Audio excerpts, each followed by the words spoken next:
Hey, Steven from Z-Bar Cattle Company. I want to show y'all one of my favorite steaks to cook that's super inexpensive, very economical steak.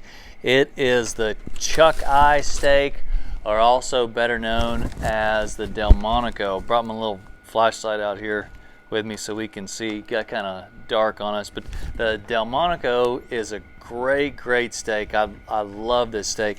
It's essentially the small end of the ribeye. Very economical. This steak right here is probably about 10 or 12 ounces. It's going to cost $7 to $9 is all that it's going to cost. But I've got my Yoder preheated to 300 degrees, and I'm going to cook that chuck eye. I'm going to cook that Delmonico for about 30 minutes at 300 degrees, and then I'm going to take it inside and I'm going to put olive oil in a cast iron skillet. I'm going to get that cast iron as hot as I can possibly get it.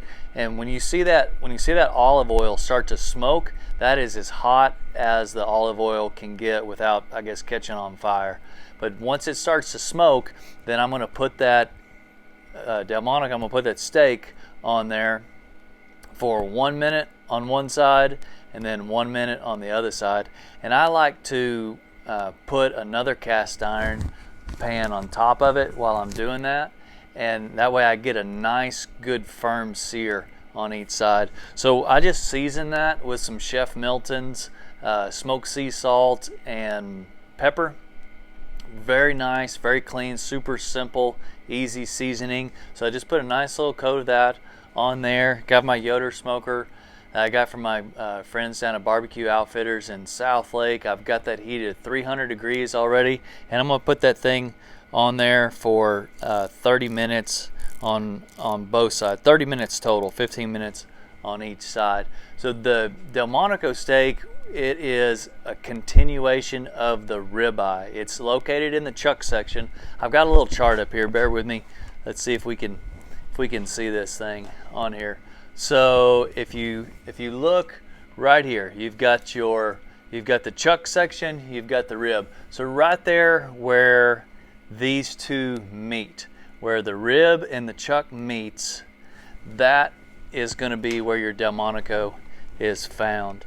So it is just going to be a continuation of the ribeye. So your ribeye is going to be about 14 or 15 inches most of the time, and then it doesn't just stop. So the ribeye doesn't just go to a point and then dead end right there. It tapers off. So you've got your chuck section down here, rib section down here.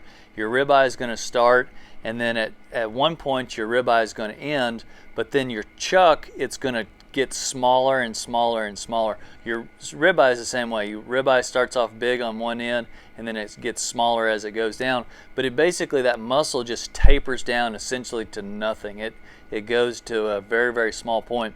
Well, when it stops becoming the rib and then starts becoming the chuck, that eye section on the top, the chuck eye section, it is the Delmonico steaks. Those are very, very nice. So the best ones obviously are the first 1 or 2, 3 that are right next to the ribeye. Those are very nice. However, it is still located in the chuck section. So the fat, the gristle, the marbling, everything that is in there can be a little deceiving.